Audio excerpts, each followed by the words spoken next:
안녕하세요. 저는 박금자입니다. 제가 경험한 이야기 함께 들어보실래요? 저는 요즘도 새벽에 일어나면 제일 먼저 창문을 열어봅니다. 골목이 훤히 보이거든요. 예전엔 그 골목을 매일 걸으면서 폐지를 주었어요. 허리가 아파도 하루 쉬면 그만큼 돈이 안 되니까 그냥 나가는 게 버릇이 됐었죠. 아침 일찍 나가서 저녁 무렵까지 돌아다녔습니다. 손수레 끌고 다니는 게 처음엔 힘들었는데 몇 달 하다 보니 팔에 힘도 생기고 어느 골목에 폐지가 많이 나오는지도 알게 되더라고요.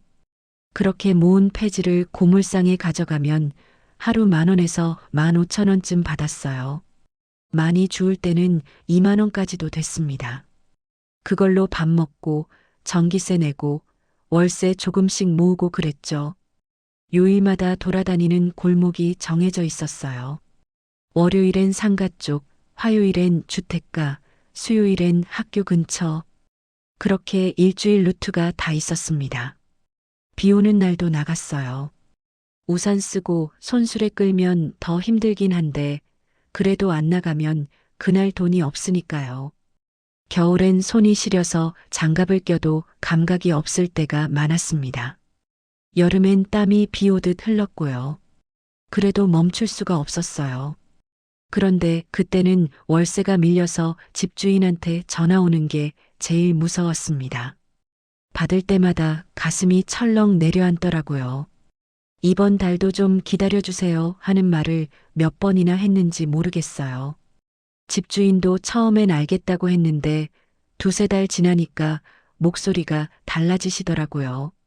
할머니, 저도 사정이 있어서요. 다음 달까지만 기다리겠습니다. 그렇게 말씀하시는데 전화 끊고 나니까 눈물이 났습니다. 어디 갈 데도 없고 그냥 이 방 하나라도 있어야 하는데 싶었거든요. 밤에 누워 있으면 천장만 보이고 이제 어떻게 해야 하나 그런 생각만 맴돌았어요. 잠도 제대로 못 잤습니다. 자다가도 깨고 깨면 또 걱정이 밀려오고 그랬어요. 아침에 일어나면 온몸이 무겁더라고요. 그래도 일은 나가야 했으니까 몸을 일으켜서 또 골목으로 나갔죠. 이웃 사람들도 제 사정을 아는지 가끔 할머니 요즘 힘드시죠? 하고 물어보시는데 저는 그냥 웃으면서 괜찮아요 했습니다. 괜찮지 않았지만 뭐라고 말할 수도 없었어요. 그러던 어느 날 오후였습니다. 평소처럼 골목을 돌다가 바닥에 뭔가 떨어진 걸 봤어요. 가까이 가보니 로또 용지더라고요. 바람에 날릴까봐 발로 먼저 눌러놓고 허리를 굽혀서 주었습니다. 누가 떨어뜨린 모양이었죠. 그냥 두고 갈 수도 있었는데 그래도 주인이 찾으면 좋겠다 싶어서 주머니에 넣었습니다. 저도 예전에 지갑 잃어버렸을 때 누가 찾아줘서 얼마나 고마웠는지 아니까요. 그때 그 마음이 생각나서 그냥 가지고 있었어요. 혹시 누가 찾으러 오면 돌려주려고요. 조금 더 가다 보니 길 건너편에서 할머니 한 분이 바닥을 살피고 계시는 거예요. 뭔가 잃어버리신 것 같았어요. 고개를 숙이고 이리저리 두리번거리시는 모습이 참 안쓰러워 보이더라고요. 할머니 옆에는 장바구니가 놓여 있었고 계속 같은 자리를 맴도시면서 찾고 계셨어요. 혹시나 해서 다가가서 여쭤봤습니다. 혹시 로또 찾으세요? 그랬더니 그 할머니가 얼굴이 확 펴지면서 맞아요. 그거 혹시 주우셨어요? 하시더라고요. 제가 주머니에서 꺼내드렸죠. 할머니는 정말 고맙다고, 진짜 고맙다고 하시면서 꼭 밥이라도 한 끼 사드리겠다고 하셨습니다. 저는 괜찮다고 했는데 할머니가 워낙 간곡하게 말씀하시니까 거절하기가 어려웠어요. 제가 요즘 혼자 밥 먹기가 외로워서요. 같이 드셔주시면 제가 더 고맙죠. 그렇게 말씀하시는데 그 말투가 참 따뜻하더라고요. 할머니 손이 제 손을 잡았는데 그 손도 따뜻했어요. 오랜만에 느껴보는 따뜻함이었습니다. 그렇게 해서 근처 국밥집에 앉게 됐어요. 뜨끈한 국물이 올라오니까 그제야 몸이 좀 녹는 것 같았습니다. 밥을 먹는 내내 김이 모락모락 올라왔어요. 할머니도 저처럼 혼자 사신다고 하시더라고요. 남편은 몇 년 전에 돌아가시고 자식들은 다 멀리 산다고 했어요. 가끔 전화는 오는데 바쁘니까 자주는 못 온다고 하셨습니다. 명절에 한번 보는 게 다라고요. 저도 비슷한 처지라고 말씀드렸어요. 아들이 하나 있긴 한데 일본에 나가서 산지 오래됐다고요.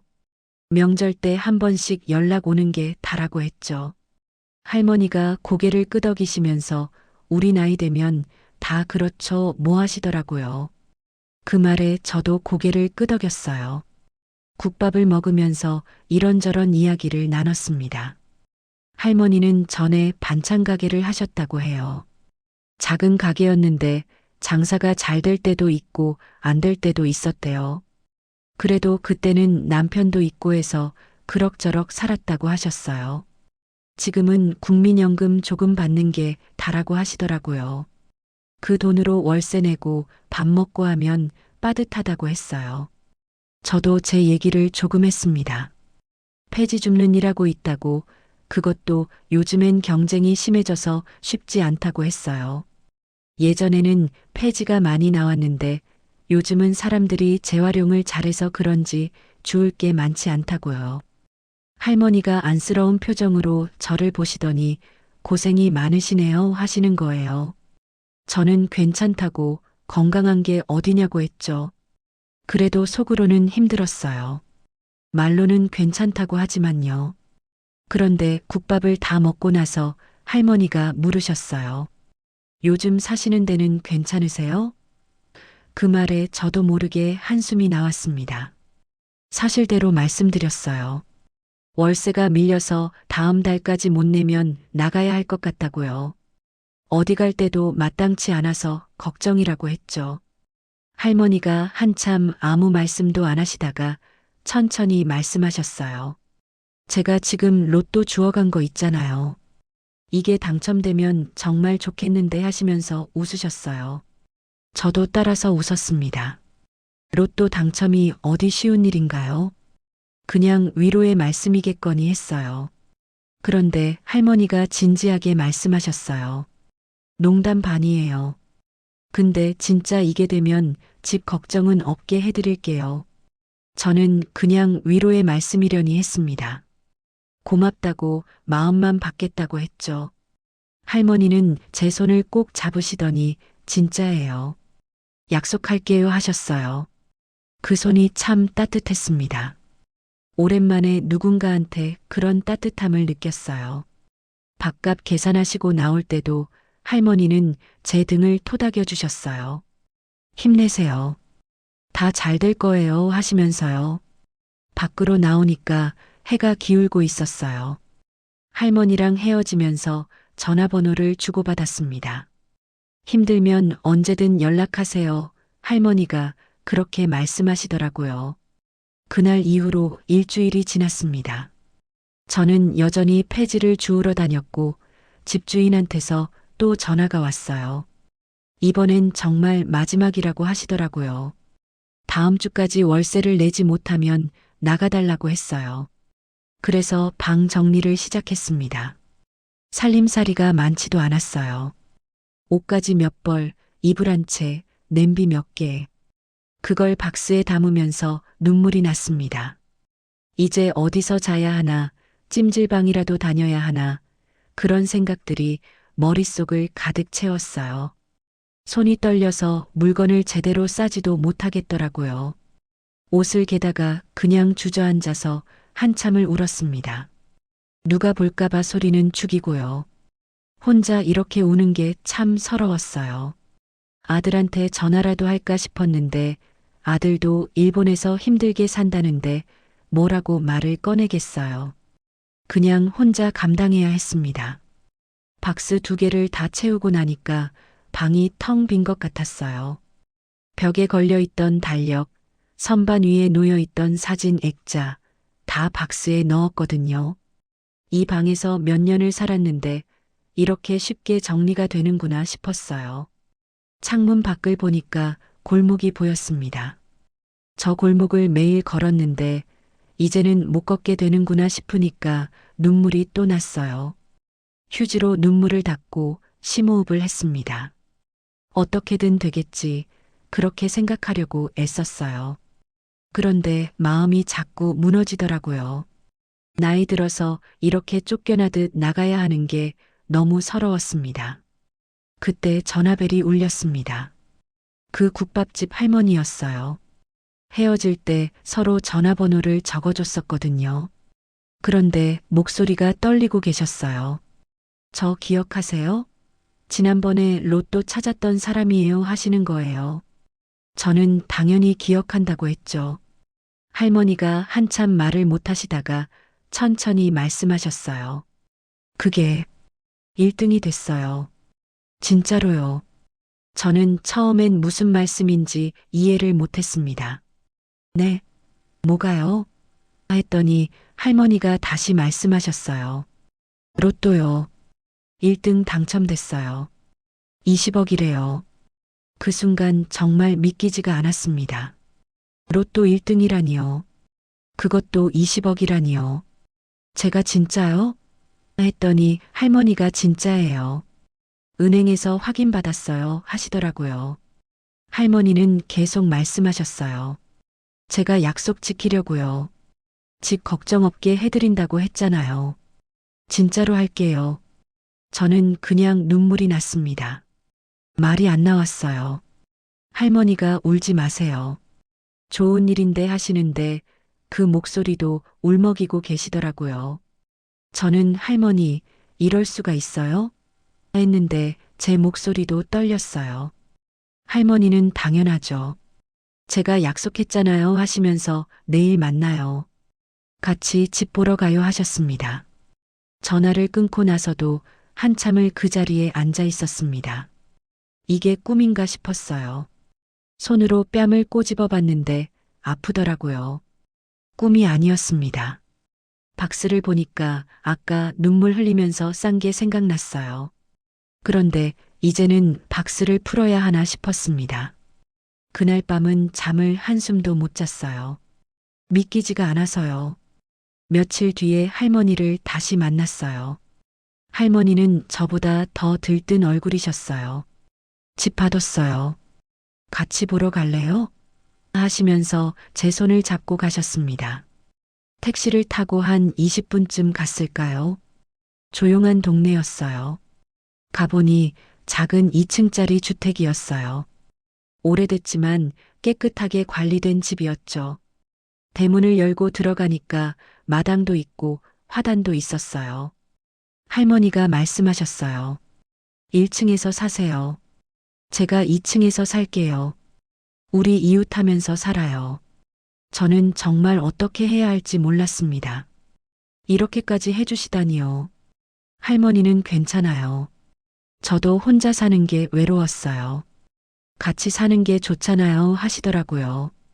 제가 할머니, 제가 뭐라고 이렇게까지 했더니 할머니가 제 말을 끊으시면서 그때 로또 안 주우셨으면 저는 20억도 없었어요.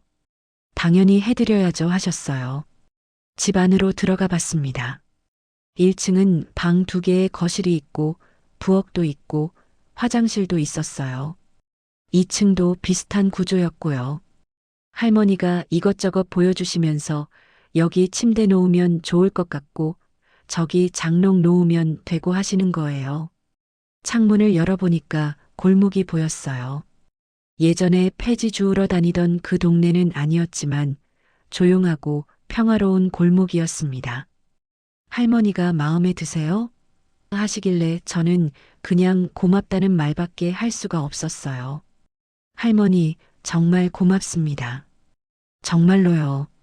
그렇게 말하는데 또 눈물이 났어요. 할머니도 눈시울이 붉어지시더니 우리 이제 가족처럼 지내요 하셨습니다. 그 말에 저는 고개를 끄덕였어요. 그렇게 해서 저는 그 집 1층에 살게 됐습니다.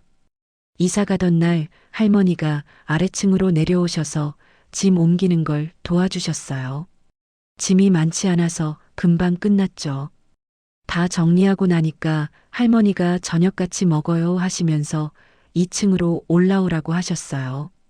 2층에 가보니 밥상이 차려져 있었어요. 국도 끓이시고 반찬도 여러 가지 놓으셨더라고요. 혼자 먹으려니까 맛이 없어서 많이 안 하게 되더라고요. 이제 같이 먹으니까 좋네요 하시면서 웃으셨어요. 저도 웃었습니다. 오랜만에 누군가와 마주 앉아서 밥을 먹으니까 참 좋더라고요. 국물이 뜨끈했어요. 할머니가 직접 끓이신 거라고 했어요. 반찬도 하나하나 맛있었습니다. 밥을 먹으면서 할머니가 말씀하셨어요. 각자 먹어도 저녁은 같이 먹어요. 그게 좋을 것 같아요. 저도 그러자고 했죠. 그날부터 우리는 아침은 각자 먹고 저녁은 같이 먹게 됐습니다. 때로는 제가 1층에서 몰에서 올라가고 때로는 할머니가 2층에서 몰에서 내려오시고 그랬어요. 장 볼 때도 같이 가고 TV 볼 때도 같이 보고요. 할머니는 드라마를 좋아하셔서 저녁마다 드라마를 보셨는데 저도 같이 보다 보니까 재미있더라고요. 처음엔 뭔 내용인지 잘 모르겠었는데 며칠 보다 보니까 재미가 붙었어요. 할머니랑 같이 저 사람이 나쁜 사람이에요 아니야.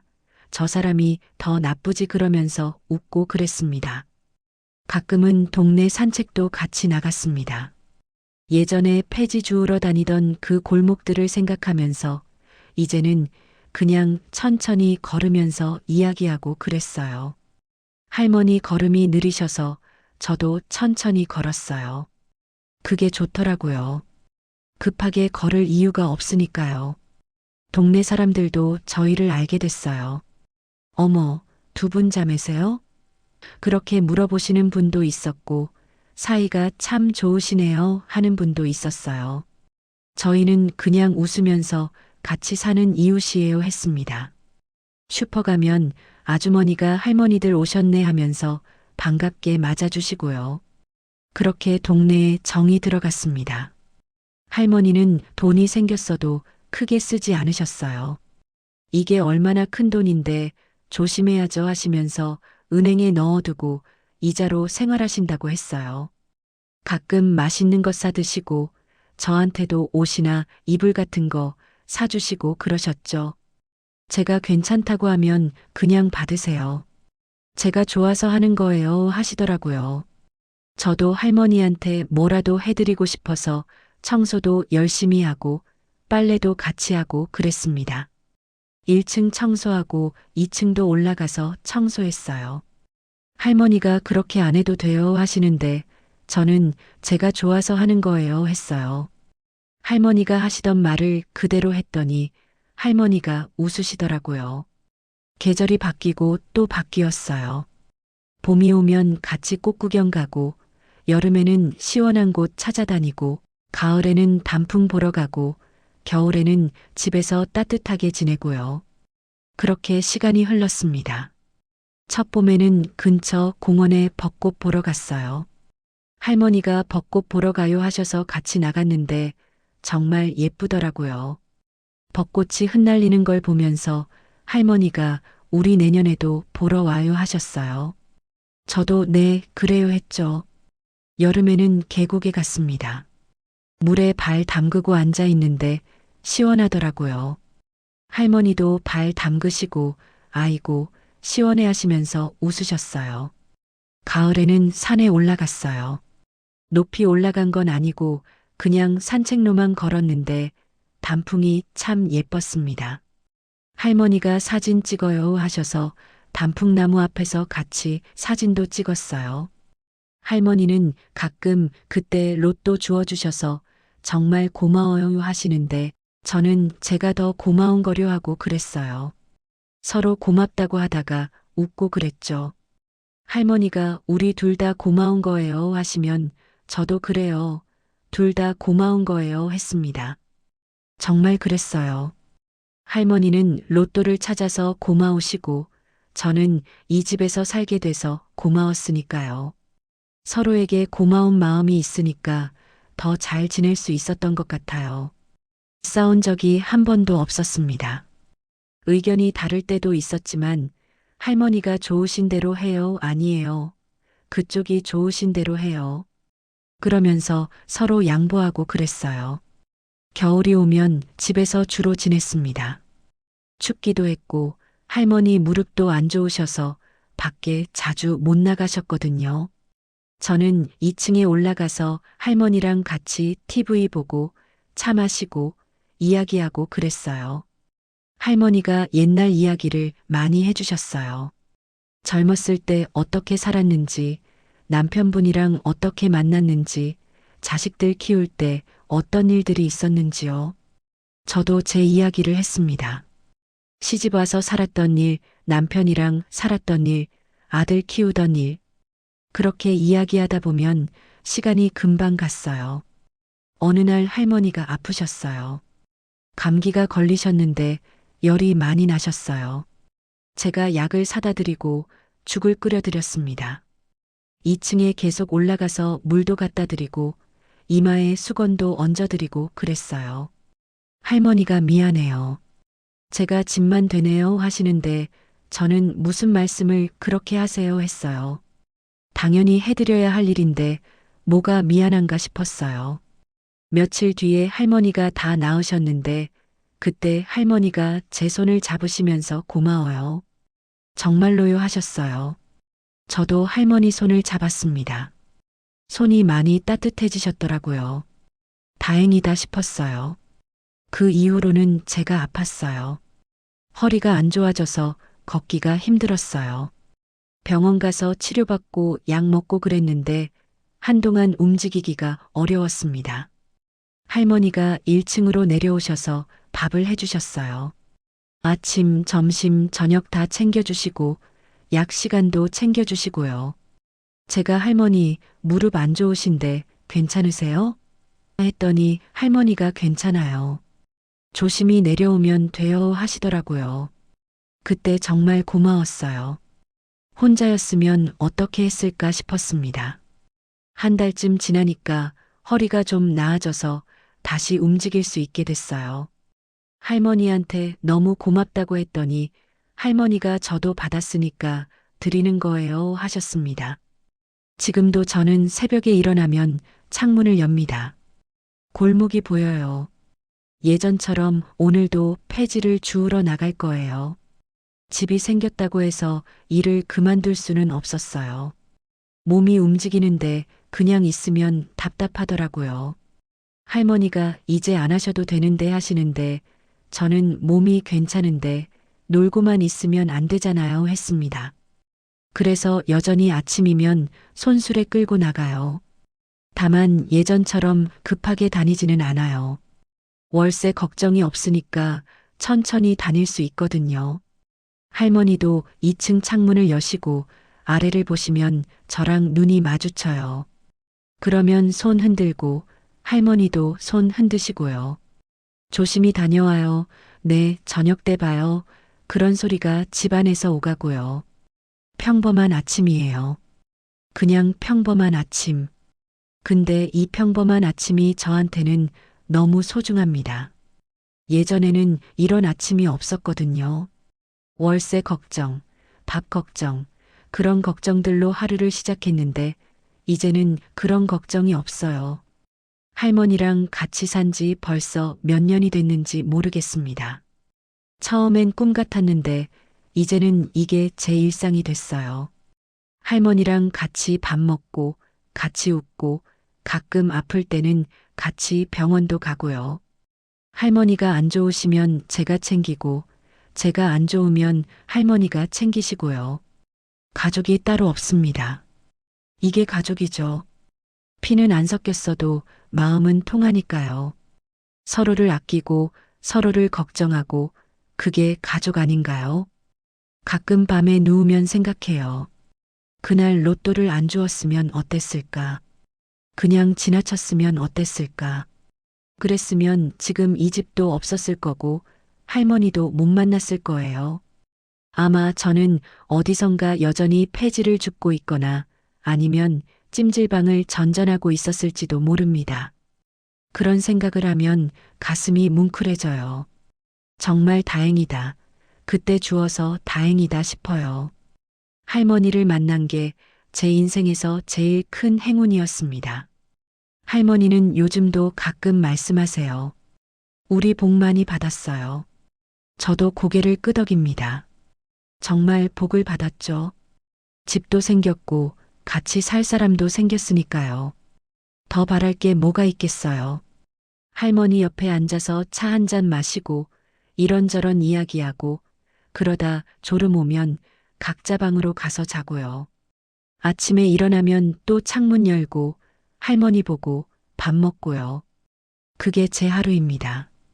특별할 것도 없고 대단할 것도 없어요. 그냥 평범한 하루예요.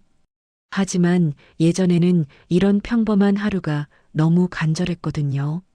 걱정 없이 잠들 수 있는 집, 같이 밥 먹을 사람, 아침에 일어나서 인사할 사람. 그게 다 있으니까 저는 지금 행복합니다. 정말로요. 아침에 일어나서 할머니 목소리 들으면 오늘도 좋은 하루가 될 것 같아요. 저녁에 할머니랑 밥 먹으면서 웃으면 오늘도 괜찮은 하루였다 싶고요.